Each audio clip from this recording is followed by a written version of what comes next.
హల్లెలూయా హల్లెలూయా హల్లెలూయా. ఇది సమయం, ఓ మీరు మన్నా సమయం, ఉదయకాలపు బంగారు వాక్య వాగ్దాన సమయం. ఆదరించి బలపరచే ఓ మేరు మన్నా, మార్గం చూపి నడిపించే ఓ మేరు మన్నా, వాక్య వాగ్దాన సమయం, ఓ మేరు మన్నా సమయం. Praise the lord. Good morning. ఓ మేరు మన్నా ఈరోజు బంగారు వాక్య వాగ్దానానికి స్వాగతం. ఎలా ఉన్నారు? పరిశుద్ధుడైన దేవాతి దేవుని మహాకృప చేత అందరూ క్షేమమే కదా. నిన్న నేడు నిరంతరము ఏకరీతిగా ఉన్న దేవాతి దేవుడు మనల్ని కాచి దాచి కాపాడుతూ రక్షిస్తూ ఉన్నారండి. రండి ఈ దినం ప్రభు మనతో మాట్లాడుచున్న మాటలు వాగ్దానాలు మనం విందాము. మరి సామెతల గ్రంథం 24వ అధ్యాయము 6వ వచనం ఈ రీతిగా మాట్లాడుతుంది. వివేకము గల నాయకుడివై యుద్ధము చేయము. Proverbs 24:6 Surely you need guidance to wage war.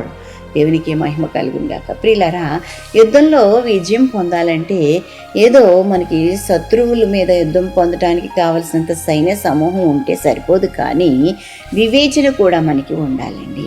బుద్ధి కలిగి ఉండాలి.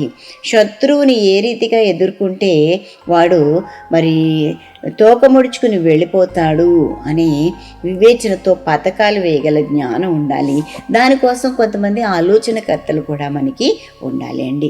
అంటే మెట్టుకు ప్రతి నాయకుడికి, ప్రతి రాజుకి వివేకం కలిగిన హృదయం ఉంటే చక్కగా యుద్ధం చేయగలుగుతాము, విజయం పొందుకోగలుగుతాం. ప్రియ దేవుని బిడ్డలారా, నిజమే.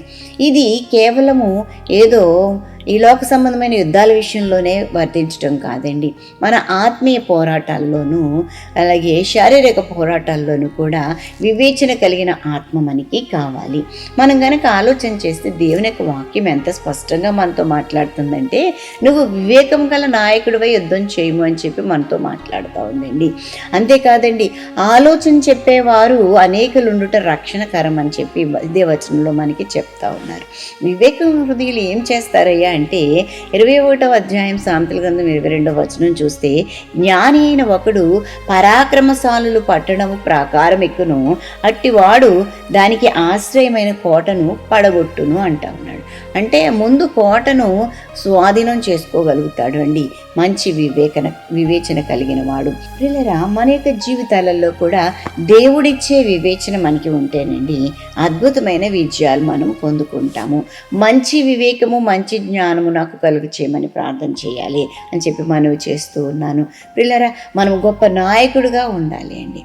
నాయకులు లేని జనులు చెడిపోతారు అట. ఆలోచనకర్తలు అనేక మంది ఉండితే రక్షణకరం అంట. నాయకులంగా మనం ఉండాలి. యుద్ధం చేయటానికి వెళ్ళేటప్పుడు మంచి వివేకము కలిగిన నాయకులుగా ఉండాలండి. ప్రియులారా, అది ఆత్మీయ యుద్ధము. ప్రతి దినము మనం చూస్తూ ఉంటే 2 రకాలైన పోరాటాలు మనకి ఉంటాయి.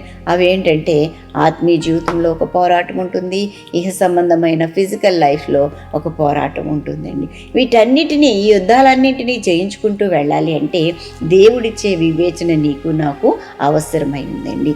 దేవుడు మనకి జ్ఞాన వివేచనములు కలిగిన ఆత్మను అనుగ్రహిస్తాడు అండి. దేవునికి స్తోత్రం. యెషయా గ్రంథం 11వ అధ్యాయంలో మనం ఈ మాటలు చూస్తాం. అయితే ప్రియులారా, ఇలాంటి ఆలోచనలు, ఇలాంటి వివేకము ఎక్కడి నుంచి వస్తుంది? దేవుడిస్తాడు. అంటే ఎలా వస్తుంది అంటే ప్రియులారా, దేవుని యొక్క వాక్యం స్పష్టంగా తెలియజేస్తుంది, ఆయన శాసనముల ద్వారా వస్తుందండి. దేవుని యొక్క వాక్యాన్ని ఎవరైతే అనుసరిస్తారో వారందరూ వివేకం కలిగి ఉంటారట.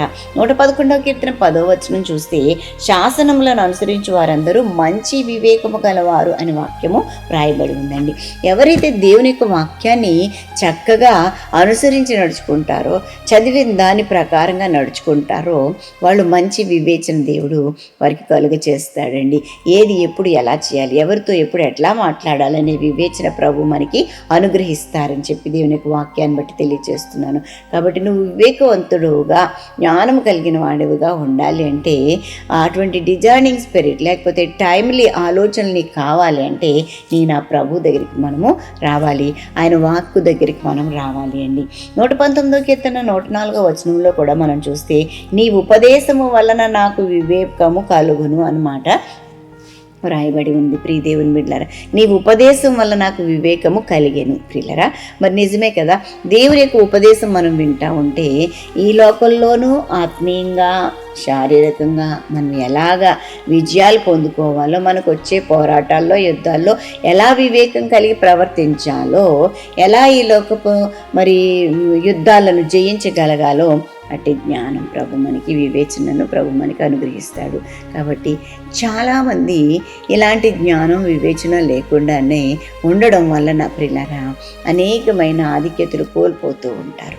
ప్రభు చెప్తూ ఉన్నాడు, వివేకము కలిగిన నాయకుడివై నువ్వు యుద్ధం చేయి. దేవుడు నీకు గొప్ప వివేకము అనుగ్రహించాలి అంటే ప్రభు పాదాల చెంతకి రా, ఆయన శాసనాలను అనుసరించండి, ఆయన ఉపదేశాన్ని చెవిని పెట్టండి.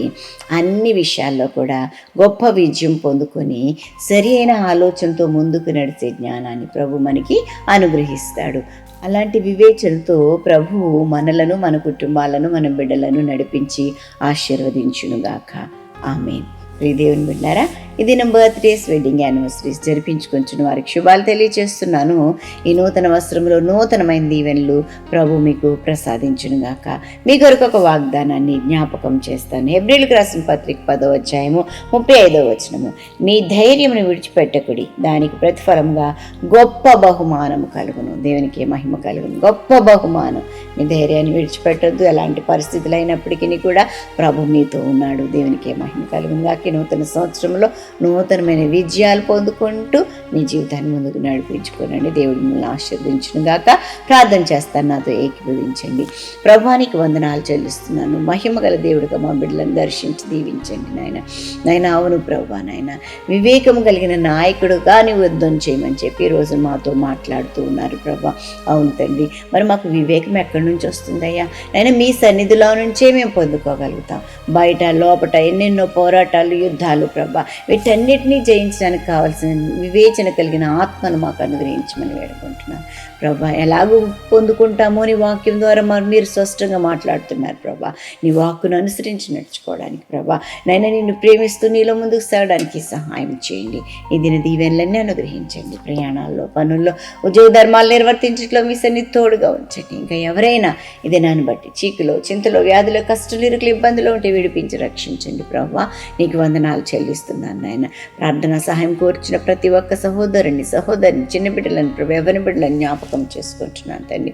గర్భిణీ స్త్రీలను ప్రభు, గర్భఫలాల కొరకు ఎదురు చూస్తున్న వారిని, నేను వివాహాల కొరకు ఎదురు చూస్తున్న వారిని ప్రభా, నేను కుటుంబ సమస్యలు నలిగిపోతున్న బిడ్డలను ప్రభా, నీ పాదాలు చెంత తీసుకుని వస్తున్నాను. ఆశీర్వదించండి, దీవించండి, నీ కృపలో భద్రం చేసి నడిపించి మహిమ పొందుకోమని ప్రభా. మేలు కొరకే మా ప్రియ బిడ్డలని దినమంతా నీ సన్నిధి కాపుదల ఉంచి నడిపించమని ప్రభా. మీరే పోషకుడుగా, సంరక్షకుడుగా, ఆలోచనకర్తగా ఉండండి. ఆయుష్, ఆరోగ్యం, గౌరవ ప్రభావం చేత బిడ్డలను నింపండి. పరీక్షలు రాస్తున్న వారికి నీ జ్ఞానాత్మను అనుగ్రహించి నడిపించమని యేసు నామం అడిగి వేడుకుంటూ ప్రార్థన చేయుచున్నాం తండ్రి. ఆమేన్.